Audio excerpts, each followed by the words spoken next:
राजा हरिश्चंद्र की कहानी सत्य, धर्म और त्याग का एक अद्वितीय उदाहरण है। उनकी कथा भारतीय पुराणों, खासकर मार्कंडेय पुराण और कई अन्य ग्रंथों में वर्णित है।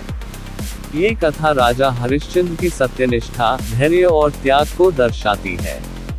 राजा हरिश्चंद्र की कथा। राजा हरिश्चंद्र इक्ष्वाकु वंश के प्रसिद्ध राजा थे, जो अपनी सत्यनिष्ठा और धर्मपरायणता के लिए जाने जाते थे। उनकी राजधानी अयोध्या थी और वे अपने न्यायप्रिय शासन के लिए विख्यात थे।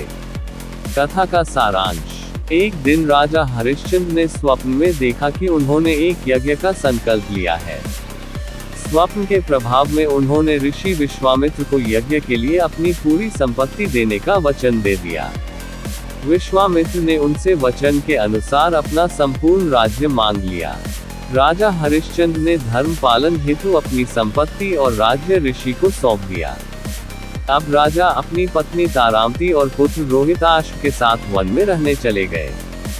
ऋषि विश्वामित्र ने राजा से दान के रूप में दक्षिणा देने का आग्रह किया।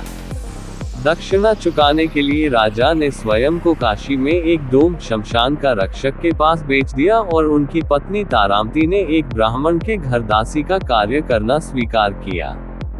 दुखों के इस सिलसिले में एक दिन राजा हरिश्चंद्र को अपने पुत्र रोहिताश्व की मृत्यु का समाचार मिला।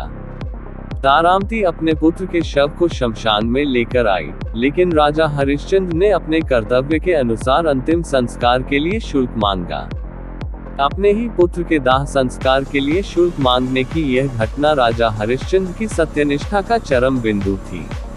इस कठोर परीक्षा के बाद स्वयं देवताओं ने प्रकट होकर राजा हरिश्चंद्र की सत्यनिष्ठा और धर्मपरायणता की सराहना की।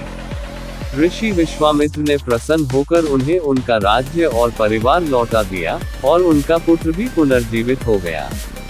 राजा हरिश्चंद्र की सीख। इस कथा से हमें ये शिक्षा मिलती है कि सत्य और धर्म का मार्ग कठिनाइयों से भरा हो सकता है, लेकिन अंततः सत्य की ही विजय होती है।